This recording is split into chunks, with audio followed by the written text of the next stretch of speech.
Boa noite, amada igreja. Graça e paz seja com todos, amém?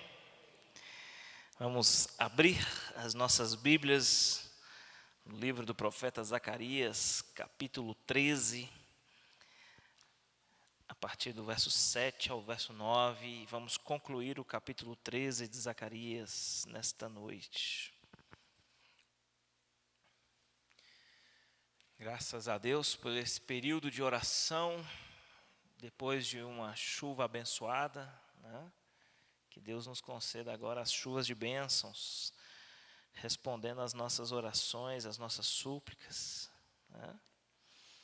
Que nós possamos desfrutar mais do Senhor, e agora através da sua palavra que nós sejamos também abençoados, né? Sejamos alimentados.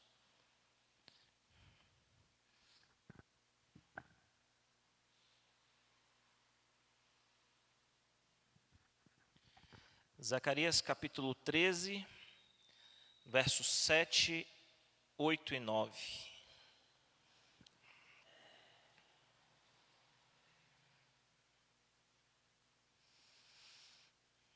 Obrigado, minha irmã. Zé Maria, você está fora do seu lugar, viu? O senhor está fora do seu lugar.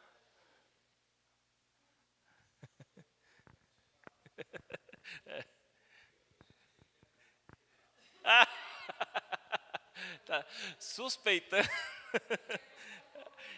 Aí você está perto da coluna aí, você dá uma... Ah, tá. Entendi.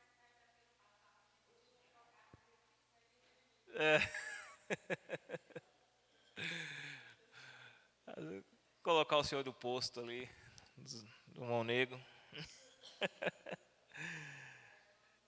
Eita. Zacarias 13, versos 7, 8 e 9. Amém? Diz assim: Levante-se, ó espada, contra o meu pastor, contra o meu companheiro, declara o Senhor dos exércitos. Fira o pastor e as ovelhas se dispersarão, e voltarei minha mão para os pequeninos. Na terra toda, 2/3 serão ceifados e morrerão. Todavia, a terça parte permanecerá, diz o Senhor. Colocarei essa terça parte no fogo, e a refinarei como prata, e a purificarei como ouro. Ela invocará o meu nome, e eu lhe responderei: é o meu povo, direi.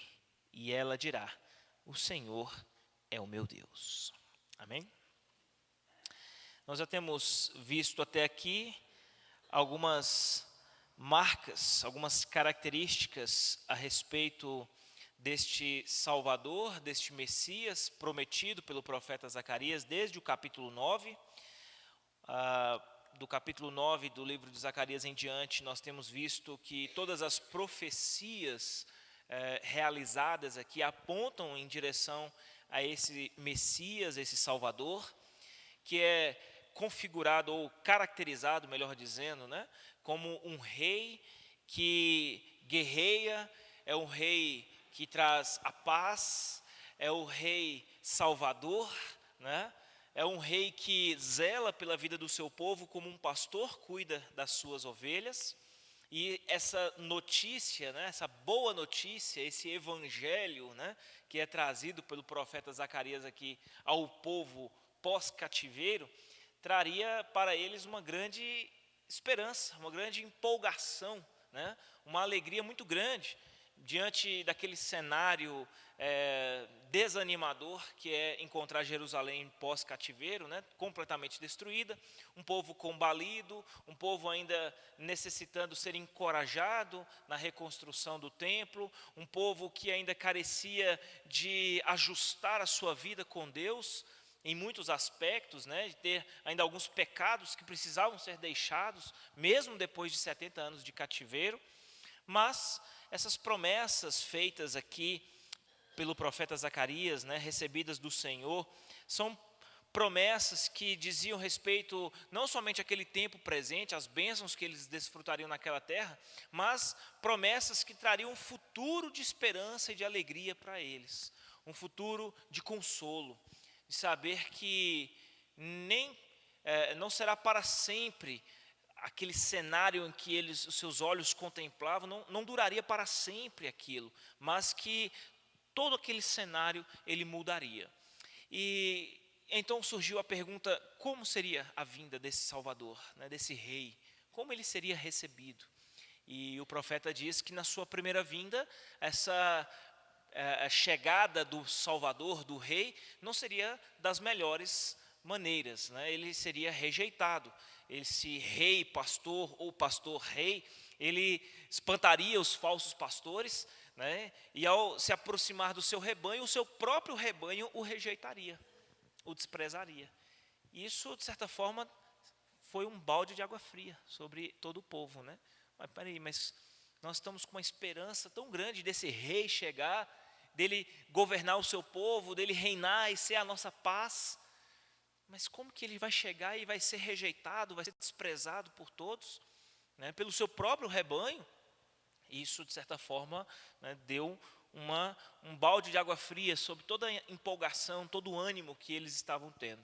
Mas o profeta disse que essa só seria a primeira vinda dele, mas que ele, depois de cumprir a sua missão aqui na terra, ele subiria aos céus e depois voltaria. E ao voltar na sua segunda vinda, essa segunda vinda seria bem diferente da primeira.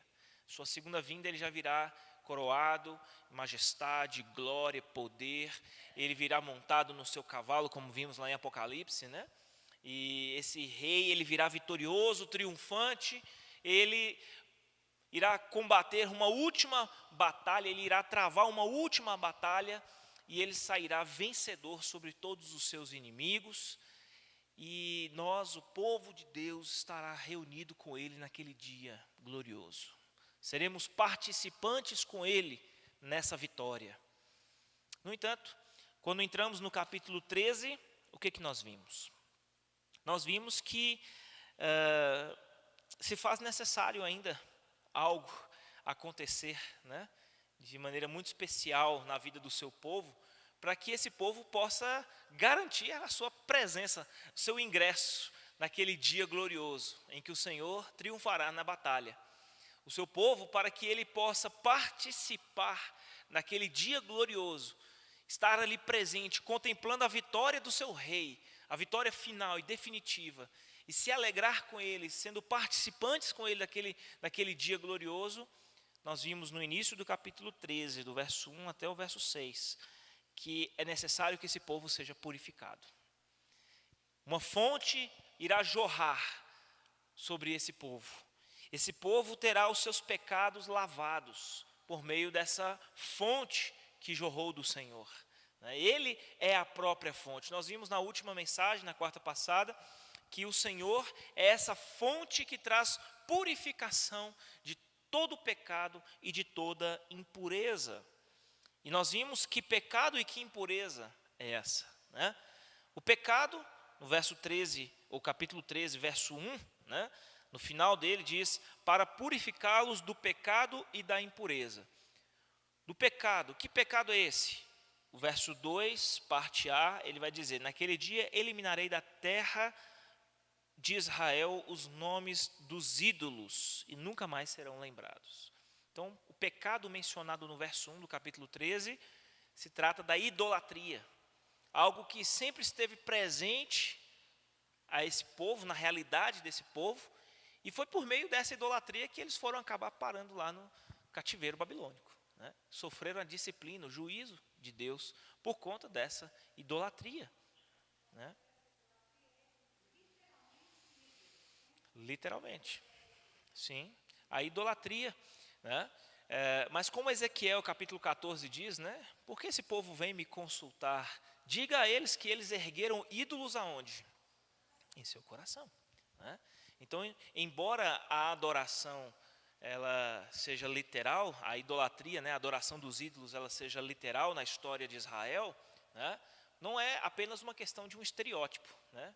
não é apenas de um aspecto externo, né, de um comportamento externo, mas é apenas reflexo de algo que acontece nos santuários do nosso coração, né? E assim é por toda a história, não somente com Israel, na história, no passado, mas principalmente com a humanidade, né? Desde Adão e Eva até os dias de hoje, né? Toda idolatria parte primeiramente aqui dentro, dos santuários do nosso coração. Quando Deus ele deixa de ocupar o trono da nossa vida e nós cedemos então o trono da nossa vida para qualquer outro ídolo que ocupe esse lugar, né? Esse pecado seria purificado por meio dessa fonte que jorraria do Senhor. Mas o verso 1 do capítulo 13 diz que não somente pecado, mas também da impureza, né? Isso vem muito a calhar com aquilo que ele haveria de dizer na parte B do verso 2 até o verso 6, que é falando exatamente da pureza da pregação dos profetas, né? Os profetas de Deus que haviam se levantado para anunciar falsas mensagens, né? Dizendo estar falando da parte de Deus como profetas, trazendo uma mensagem contaminada, uma mensagem impura, né? Essa mensagem ela seria também retirada da boca desses profetas, seria removida do arraial de Israel, né? Israel seria purificado não somente do pecado da sua idolatria, mas passaria também a poder contar com uma mensagem fidedigna, uma mensagem que é pura, cristalina. A palavra de Deus, queridos, ela é tratada como, muitas vezes, né, caracterizada como uma água cristalina, né? Paulo ele vai usar essa expressão pelo lavar regenerador, realizado pela palavra de Deus, que nos purifica, que nos transforma, né? A palavra de Deus tem esse efeito de nos limpar, de nos purificar, de lavar-nos das nossas impurezas, de nossos pecados. Porém, se essa água estiver suja, estiver impura, né, como é que nós vamos nos limpar com ela, né? Então, os falsos profetas seriam removidos, seriam exterminados. O povo se voltaria para a verdade do Senhor com um compromisso tal que aqui Zacarias no texto ele vai usar uma expressão interessante, né? Ele vai falar a respeito de pais que esfaquearão seus filhos, né? Chama bastante atenção aqui o teor da palavra, da profecia de Zacarias, como algo horrendo, né? Algo trágico, algo terrível, né? Parece um filme de terror. Ele fala, parte B do verso 2 e verso 3, ele vai dizer: removerei da terra tanto os profetas como o espírito imundo, e se alguém ainda profetizar, seu próprio pai e sua mãe lhe dirão: você deve morrer, porque disse mentiras em nome do Senhor. Quando ele profetizar, os seus próprios pais o esfaquearão. O que é isso? É claro que, se tratando da profecia de Zacarias, nós já vimos que é muito semelhante ao Apocalipse, né? Então é uma linguagem simbólica e não literal, mas aqui dentro dessa linguagem simbólica, o que isso significa? Significa que o povo estaria assumindo um zelo e um compromisso tão grande com a verdade de Deus, com a pureza da palavra de Deus, que eles não tolerarão mais ninguém que ouse pronunciar mentiras em nome do Senhor, nem que sejam os seus próprios filhos. Então, o nível de compromisso com a verdade está aqui tão elevado, né, que eles não se importarão com quem quer que seja que venha se levantar para proferir mentiras em nome do Senhor, mesmo que se trate dos seus próprios filhos, né? Então, o povo de Deus será purificado. E essa purificação é um pré-requisito, né, para que esse povo ele seja transformado, redimido, purificado, lavado dos seus pecados e de toda a sua impureza, para que, enfim, eles estejam aptos a, naquele glorioso dia, estarem ali presentes, participantes daquele dia de vitória, né? Aquele dia de triunfo final e definitivo promovido pelo grande rei. No entanto, o que nós vamos ver agora no texto de hoje, né, no verso 7 a 9, é a maneira como Deus ele realiza esse ato de purificação. nós vimos que o verso 1 do capítulo 13 diz: naquele dia uma fonte jorrará para os descendentes de Davi, para os habitantes de Jerusalém, a fim de purificá-los do pecado e da impureza. Nós vimos que o Senhor é essa fonte que jorra sobre o seu povo, essa fonte de purificação. Mas como é na prática que o Senhor irá fazer isso? Como é que Deus, Ele fará essa fonte jorrar sobre a vida do seu povo? E aí o verso 7, ele vem responder a essa pergunta. Para que o povo de Deus seja purificado pelo jorrar da fonte de Deus, é preciso que o Senhor Deus faça algo, né? E o que o Senhor fará? Verso 7, ele diz: levante-se, ó espada, contra o meu pastor, contra o meu companheiro, declara o Senhor dos Exércitos. Fira o pastor e as ovelhas se dispersarão. O que é preciso para que o povo de Deus seja purificado pelo jorrar da fonte, para que essa fonte purificadora alcance o seu povo e os lave e os redima dos seus pecados e de toda a sua impureza? O pastor de Deus precisará ser ferido. O pastor de Deus precisará ser ferido. E é por meio deste pastor ferido, transpassado, é que o povo de Deus alcançará a salvação e a santificação. Tão somente por meio deste pastor. Então a cena que evoca aqui o profeta Zacarias é exatamente aquela, né? Em que o pastor das ovelhas, o rei dos reis, o senhor dos senhores, ele está pendurado no madeiro, e naquele momento em que o soldado transpassa no seu corpo, né? Aqui do seu lado aquela lança, né? E no momento em que ele é ferido pela lança, o que brota do seu corpo? Água e sangue. E aquele produto, né? A água e o sangue, os produtos saem do corpo dele, jorram aspergindo, né? As pessoas ali abaixo, né? Isso é símbolo, né, irmãos, de algo que traz repercussões espirituais e eternas sobre a vida do seu povo. A única maneira do povo, de fato, experimentar a verdadeira mudança, a verdadeira transformação de vida, de ver a sua velha vida, com a sua velha natureza, com seus pecados, com seus ídolos, com toda a inclinação da sua carne a dar ouvidos aos falsos ensinos, aos falsos pastores, com as suas mensagens que massageiam os seus egos, que falam aquilo que vão ao encontro dos seus desejos, né? A única forma de deixar tudo isso para trás e se submeter à verdade do Senhor, de entender que não há outro caminho senão essa verdade, por mais confrontador e difícil que seja, que não existe outro caminho senão a adoração verdadeira ao nosso Deus, como o Senhor Jesus nos ensinou lá em João capítulo 4, né? Mulher samaritana, que o Senhor Deus está à procura de verdadeiros adoradores, que o adorem em espírito e em verdade. São esses os adoradores que o Pai procura, né?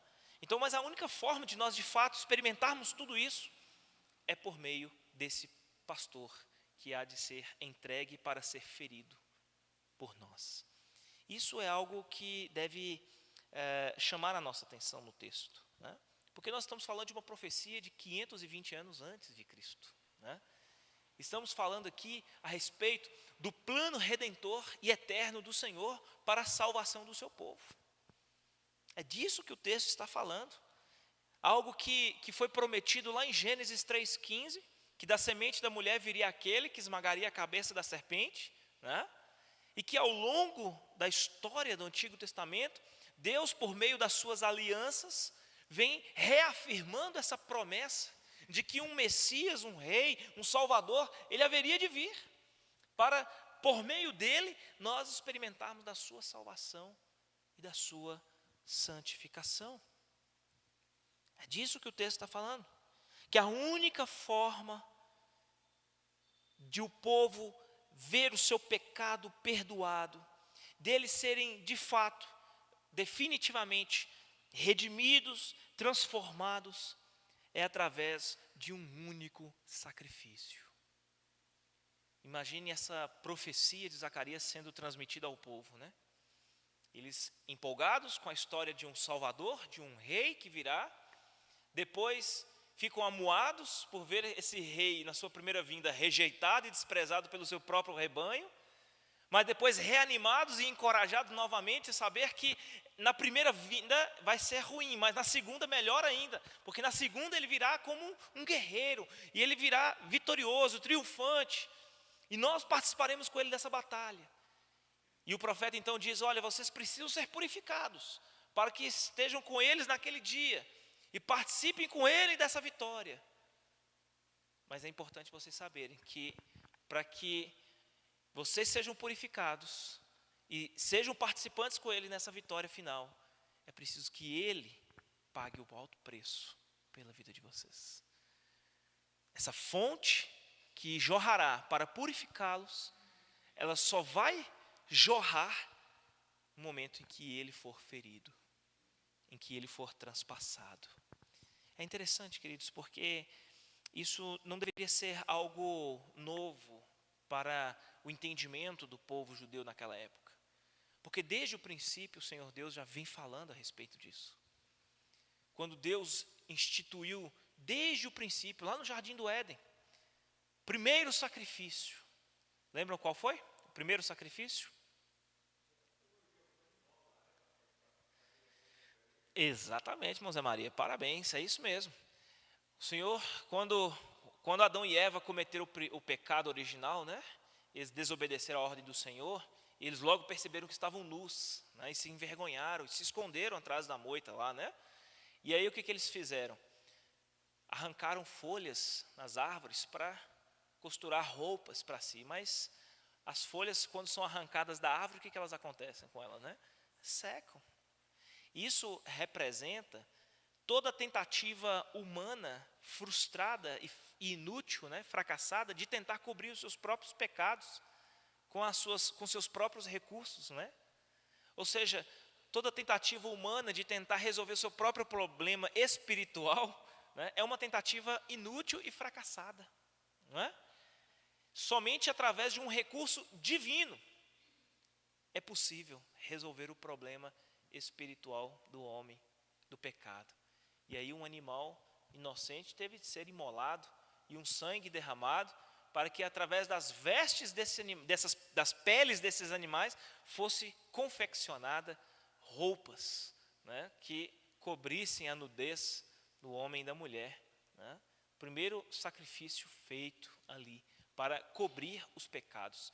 E aí Deus depois, durante o período da lei, vai instituir os sacrifícios, né, por meio da lei de Moisés, para que o povo pudesse realizar esses sacrifícios, e não para que os seus pecados ali fossem perdoados, mas para que ao olhar aquele animal sendo imolado sobre o altar, eles relembrassem e mantivessem sempre viva na memória a promessa do Senhor, de que um Salvador virá.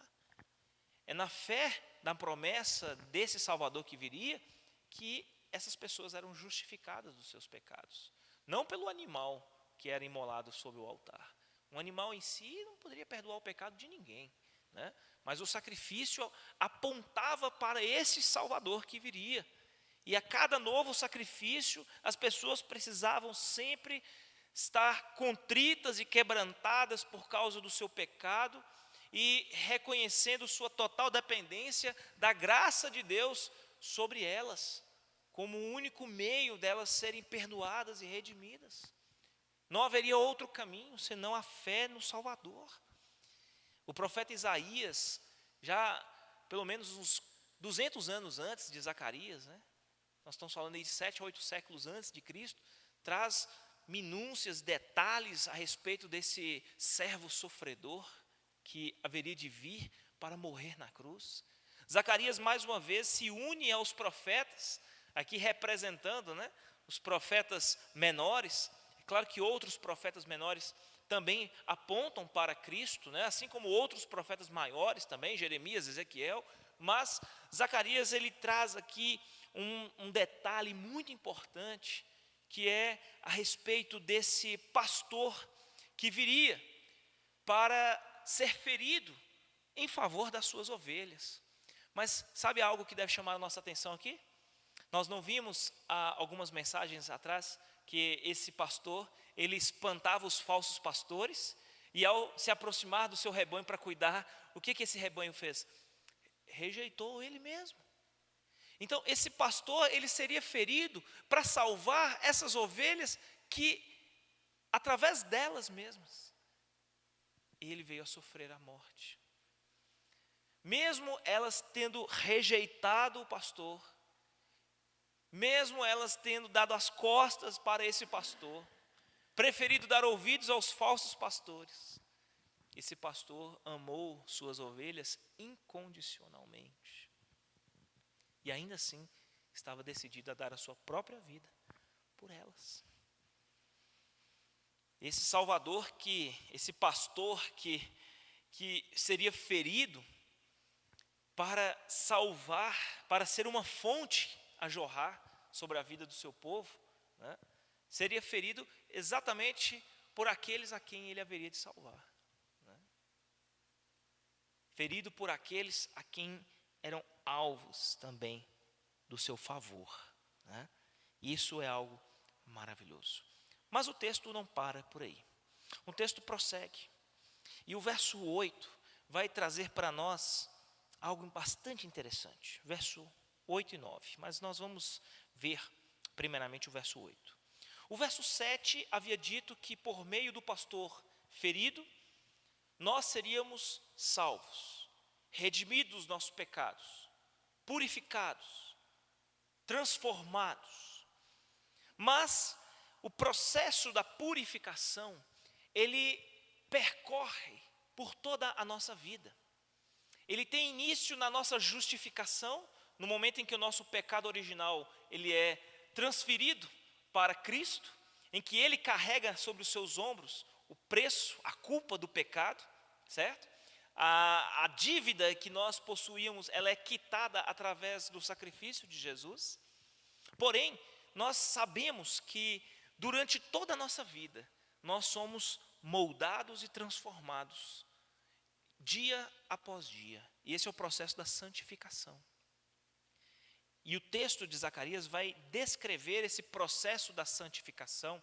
Depois de termos sido justificados e salvos por esse pastor, ele vai mostrar que esse pastor, depois de ser ferido para salvar o seu povo, para purificá-los dos seus pecados, ele vai promover uma separação entre aqueles que são verdadeiramente ovelhas do seu rebanho e aqueles que não são. Ele haverá de chegar diante do seu rebanho e separar as ovelhas dos bodes, né? Ele vai separar aqueles que são os eleitos do Senhor, aqueles que foram chamados e redimidos por Ele, daqueles que estão ali apenas para causar problemas, né? Que são os falsos crentes, as falsas ovelhas, talvez os lobos vestidos de pele de ovelha, né? O Senhor fará essa separação. Olha só o que o verso 8 vai dizer aí. Na terra toda, 2/3 serão ceifados e morrerão. Todavia, a terça parte, o que vai acontecer? Permanecerá, diz o Senhor. Então o Senhor, ele fará uma separação. O texto aqui, o verso 8 de Zacarias, ele está literalmente fazendo uma citação de Ezequiel, capítulo 5, verso 1 a 5. Eu quero pedir você que abra a sua Bíblia aí, marque o seu dedinho em Zacarias, porque nós já vamos voltar para ele. Mas vá lá em Ezequiel, capítulo 5, verso 1 a 4, né? Ezequiel, capítulo 5,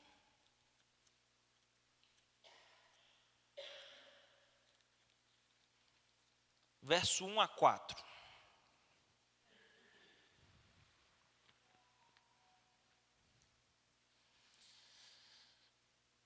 Olha só o que diz aí, eu vou ler para os irmãos.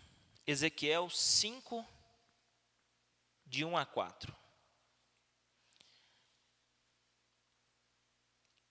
Agora, filho do homem, apanhe uma espada afiada e use-a como navalha de barbeiro para raspar a cabeça e a barba. Depois tome uma balança de pesos e reparta o cabelo. Quando os dias do cerco da cidade chegarem ao fim, queime no fogo 1/3 do cabelo dentro da cidade. Pegue 1/3 e corte-o com a espada ao redor de toda a cidade, e espalhe 1/3 ao vento, porque eu os perseguirei com espada desembainhada. Mas apanhe umas poucas mechas de cabelo e esconda-as nas dobras da sua roupa. E destas ainda, pegue algumas e atire-as ao fogo, para que se queimem. Dali, um fogo se espalhará por toda a nação de Israel. Veja só, a explicação dessas visões, destes atos simbólicos que o Senhor Deus ordena ao profeta Ezequiel fazer, serão explicados mais adiante, no final do capítulo 5 e capítulo 6. Mas o que estava acontecendo no contexto de Ezequiel? O profeta, o povo, a nação, estava vivendo no pecado, e Deus haveria de trazer o cerco do inimigo para destruir a cidade e levá-los para o cativeiro. O contexto de Ezequiel aqui ainda é um contexto pré-cativeiro, certo? O profeta Ezequiel é um dos profetas que profetizou antes e durante o cativeiro. E nesse período aqui, o Senhor trouxe uma visão para o povo, para o profeta transmitir ao povo, de maneira que o Senhor Deus haveria de separar esse povo em 3 partes, e uma dessas partes ela seria poupada. Olha o que o profeta Zacarias está dizendo no verso 8, novamente. Olha aí, 13:8 de Zacarias. Na terra toda, 2/3 serão ceifados e morrerão. Todavia, a 1/3 parte permanecerá. O povo será dividido em 3 partes. 2 partes morrerão, serão queimadas, destruídas. Mas essa 3ª parte, ela será poupada. É o que nós chamamos de o remanescente fiel. É aquele pequeno grupo de pessoas, dentre todo o povo, que não se permitiu ser contaminado pelo pecado, mas pelo contrário, permaneceram fiéis ao Senhor. E esses serão poupados. A ideia de Zacarias aqui é que quando o pastor vier, ele irá pagar um preço, ele será ferido, para que através desse seu sacrifício, uma fonte jorre sobre o seu povo e esse povo seja purificado. No entanto, essa fonte irá jorrar, não será sobre todo o povo, mas uma parte dela. É o que nós cremos e reafirmamos, que nem todas as pessoas serão salvas. Nós sabemos disso, que no final, nem todo mundo vai ser salvo. A Bíblia diz que nem todo mundo vai chegar lá dizendo, Senhor, Senhor, o que vai acontecer? Não, mas nós expulsamos demônios, nós operamos milagres, sinais, prodígios, fizemos tantas coisas em seu nome. E o que eles vão ouvir da boca do Senhor? Apartai-vos de mim, nunca vos conheci. E olha que para Deus, que conhece todas as coisas, dizer que não conhece determinada pessoa, é porque realmente não conheceu. Então, queridos, Deus irá fazer uma separação do seu povo. Aquilo que o Senhor diz lá em João, sobre a pá na mão do Senhor, que irá separar a palha do trigo. Ele pega a pá no monte assim, joga para cima, o trigo cai e o vento faz o que com a palha? Sopra. Depois ele vai lá com a vassoura, varre a palha toda e faz o que com a palha? Joga no fogo.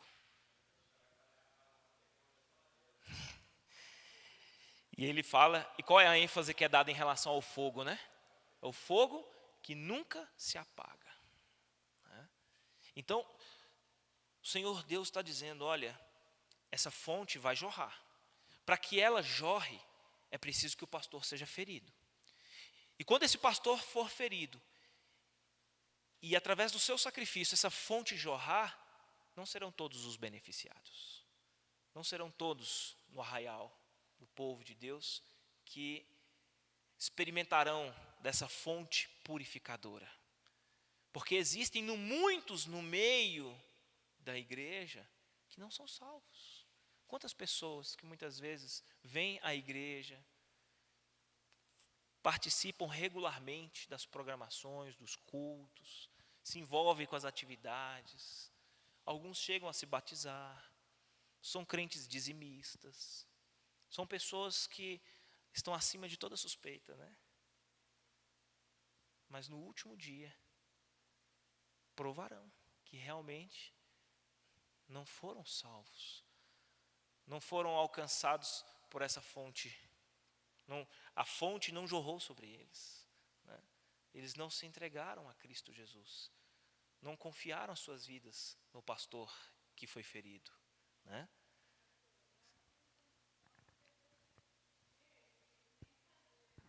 Deus não tem prazer na morte, né?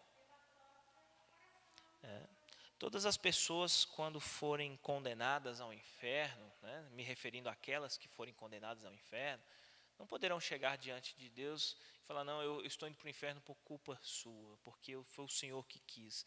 Não, estão indo por responsabilidade própria, pela incredulidade dos seus corações.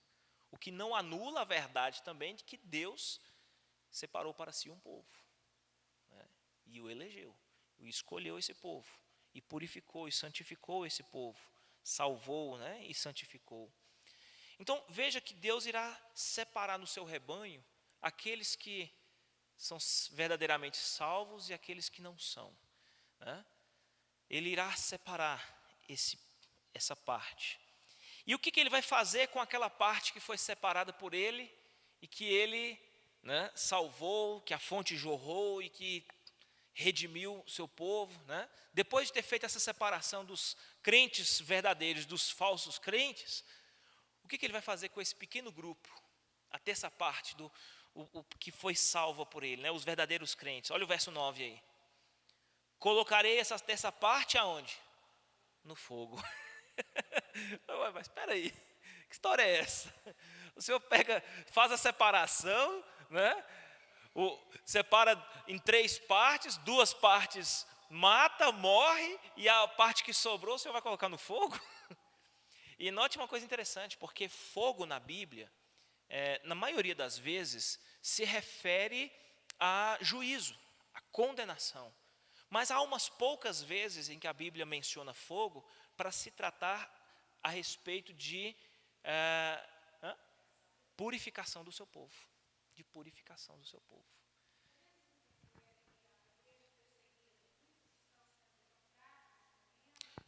Certamente, essa parte do verso 9 eu deixei para comentar, inclusive, o final do verso 7, né? Porque o final do verso 7 ele diz assim: fira o pastor, e o que vai acontecer com as ovelhas? Se dispersarão. Naturalmente, aqui, depois que Jesus Cristo foi crucificado, né, a vida cristã, a partir daquele dia em diante, nunca foi fácil, né?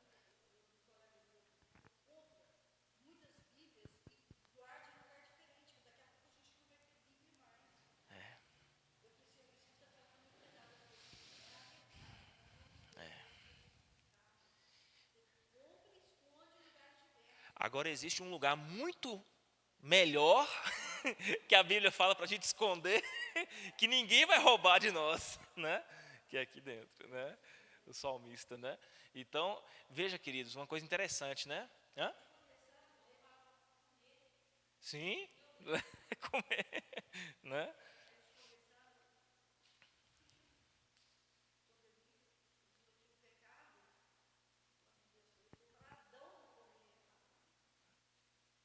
Sim, sim,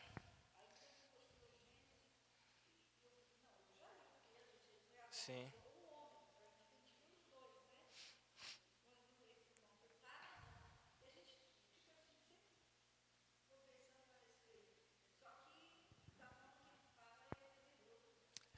Então, veja só, que desde os tempos antigos, Deus nunca escondeu do seu próprio povo que andar nos seus caminhos e servir a Ele nunca seria fácil. Essa história de que venha a Cristo e pare de sofrer, né?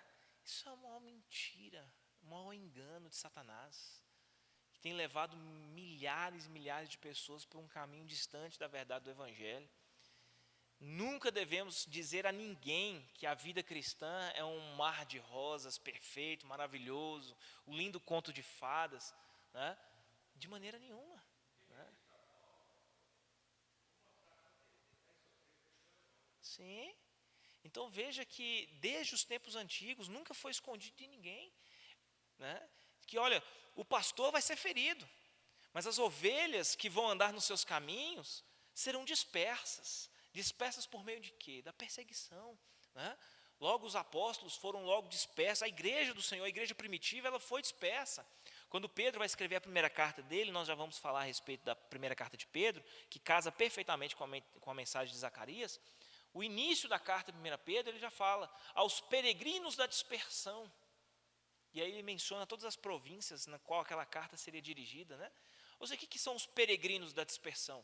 São os crentes que desde sempre, nunca enraizaram, nunca criaram raízes nas terras em que eles moravam, mas eram assim, montavam um acampamento e já ficavam alertas, a qualquer momento podia reunir tudo, pegar suas poucas coisas e correr para fugir da perseguição. A perseguição sempre foi algo presente na história da igreja, né?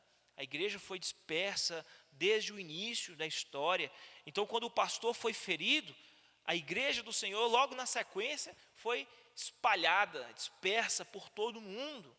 Mas isso é algo visto aos olhos espirituais, aos olhos de Deus, né, como algo negativo, algo ruim? Não, porque foi através do sofrimento da igreja, da perseguição, dessa grande dispersão, que o Evangelho de Deus foi propagado e esparramado, a semente do Evangelho por toda parte. O mundo chegou ao conhecimento da verdade através do testemunho de homens e mulheres fiéis que pagaram o preço com as suas próprias vidas, de derramar o seu próprio sangue, seguindo o exemplo do pastor que foi ferido, né? Então veja, colocarei essa terça parte separada, né? Eu separei as falsas ovelhas, os bodes, né? Os lobos, tirei tudo aquilo que era falso, né? Do meu rebanho, e separei essa terça parte aqui, que é o meu remanescente fiel. E com esse remanescente fiel, eu não vou me contentar com a forma como eles são, mas pelo contrário, o que eu vou fazer com eles? Olha o verso 9 aí. Colocarei essa terça parte no fogo e a refinarei como prata e a purificarei como ouro. Olha só que legal. Vamos lá em 1 Pedro, capítulo 1, versos 6 e 7. 1 de Pedro, capítulo 1, versos 6 e 7. Alguém lê em voz alta aí para mim.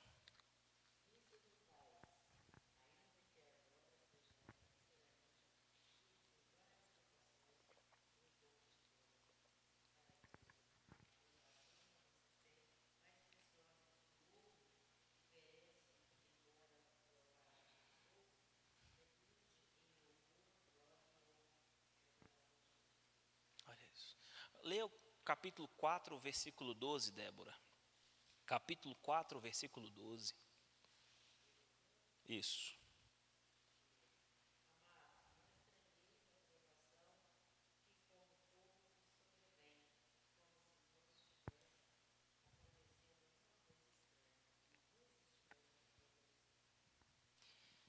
O que? Hã? O fogo ardente, né? Então, não estranheis por quê? Não fiquem admirados com essas coisas acontecerem entre vocês, porque isso não deveria ser algo surpreendente, né? Isso não deveria ser algo que chamasse atenção, de surpreendesse vocês. Uma vez que vocês decidiram seguir o Mestre, assim como ele foi ferido, vocês também. Então se preparem para esse momento e entendam que esse momento, por mais doloroso e terrível que seja, faz parte de um processo, como o texto lá no versos 6 e 7 do capítulo 1 diz, redunde em quê? Louvor, honra e glória ao teu nome, né? Então, ou seja, para que, como o ourives que pega o ouro, né, e coloca no fogo para remover as impurezas do ouro, aquele ouro prove o seu real valor, no momento em que toda impureza for removida, né? Então, o que Zacarias está descrevendo aqui? Agora, em resumo, né? Sim.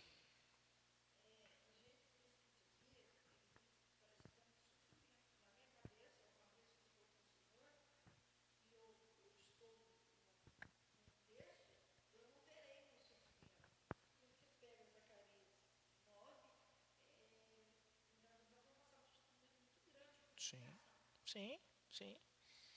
E parece que é sofrimento, não, é sofrimento, entendeu? A vida do cristão, ela é marcada por dor e sofrimento. Não, pastor, então, mas difícil. Será se é essa a melhor escolha que a gente pode fazer? Será se é esse o melhor caminho que nós podemos seguir nessa vida? Né? Agora, o que é comparado com 70, 80 anos de sofrimento nessa terra, com uma eternidade no inferno longe de Deus? Tem comparação?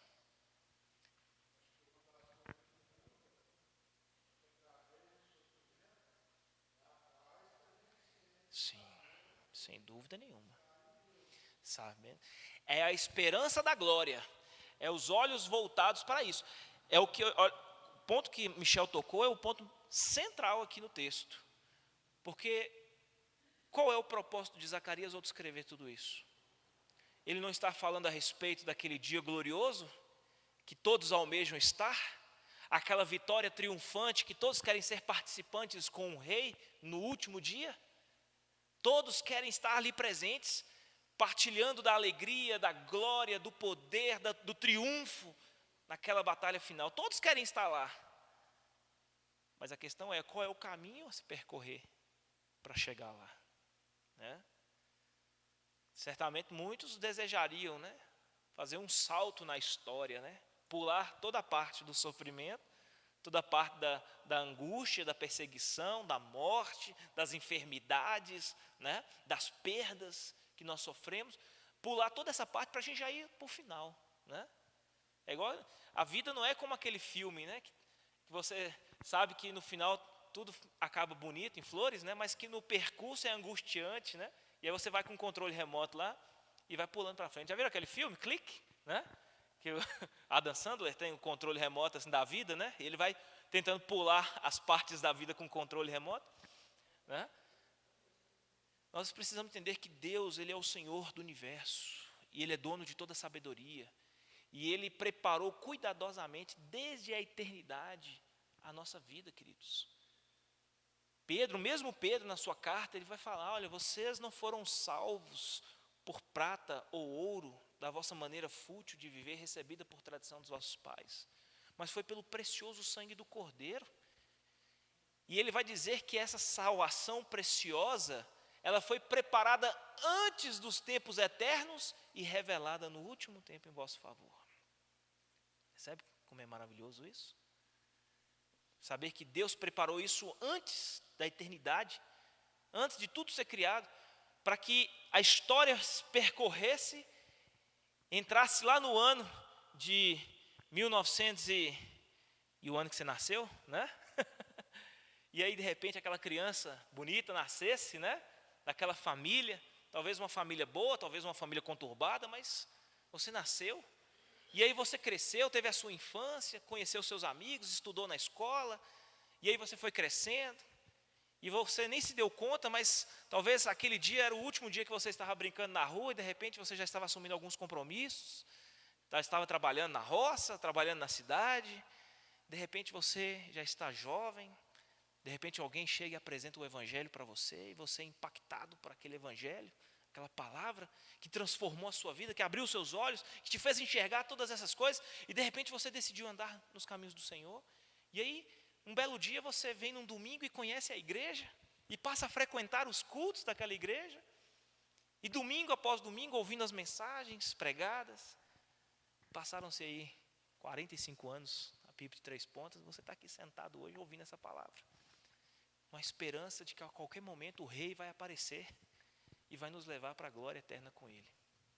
Então, queridos, é maravilhoso saber que a história da nossa vida, por mais difícil que ela seja, por mais que ela esteja envolvida por dor, sofrimento, angústias, ela é uma vida que está seguramente conduzida nas mãos do Senhor, né?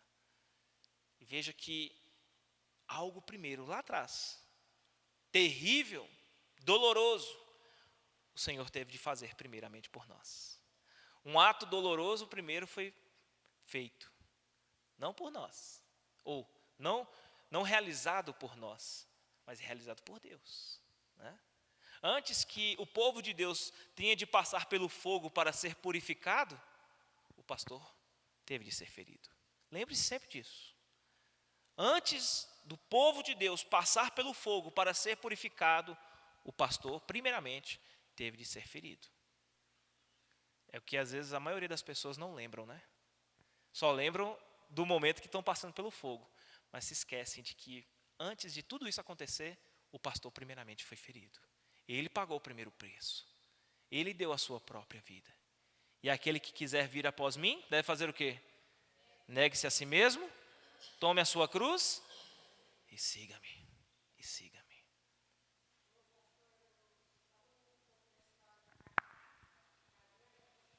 Sim.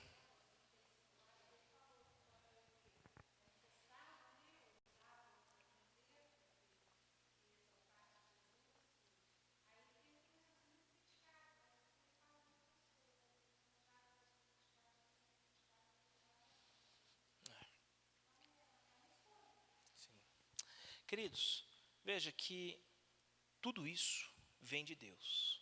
O pastor ser ferido, o fogo da purificação, tudo isso vem de Deus para nós. São recursos de Deus que vêm para nós.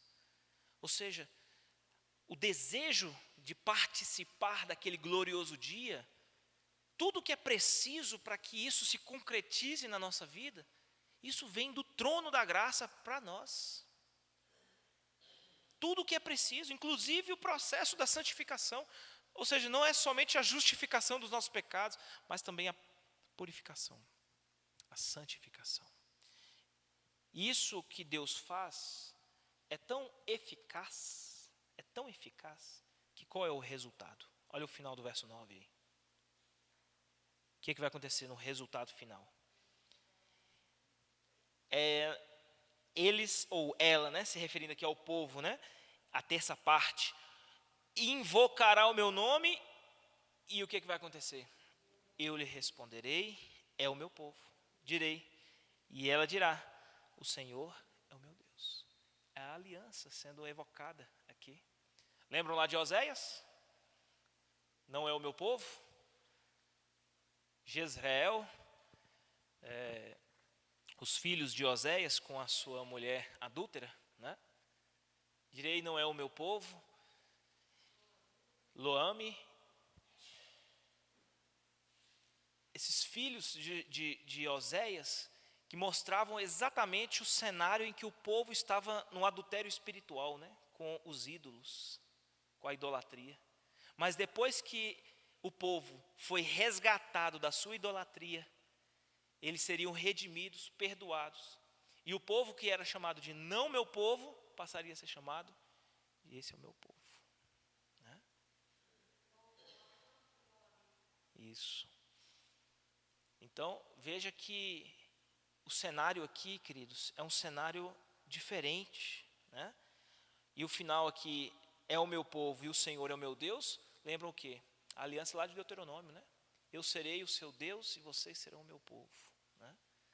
Então, uma aliança final e definitiva será realizada no momento em que o pastor for ferido e a nação for separada, os falsos dos verdadeiros, e os verdadeiros passarem pelo fogo da purificação, chegarão ao final, sendo reconhecidos de fato como sendo o povo de Deus, e Deus sendo o Senhor deles. Aí sim, eles poderão participar com o Senhor dessa vitória final. E como vimos em Romanos domingo, graças a Deus por nosso Senhor Jesus Cristo. Miserável homem que eu sou, quem me livrará do corpo dessa morte? Mas graças a Deus por nosso Senhor Jesus Cristo. Se não fosse o Senhor, estaríamos completamente perdidos. Como diz o Salmo 124, né? Se não fosse o Senhor, Israel que o diga, se não fosse o Senhor, certamente estaríamos perdidos, devorados vivos pelos inimigos, mas como um passarinho que escapou do laço do passarinheiro, né? O Senhor nos deu o seu livramento, estendeu a sua mão. Amém? Vamos orar e agradecer a Deus.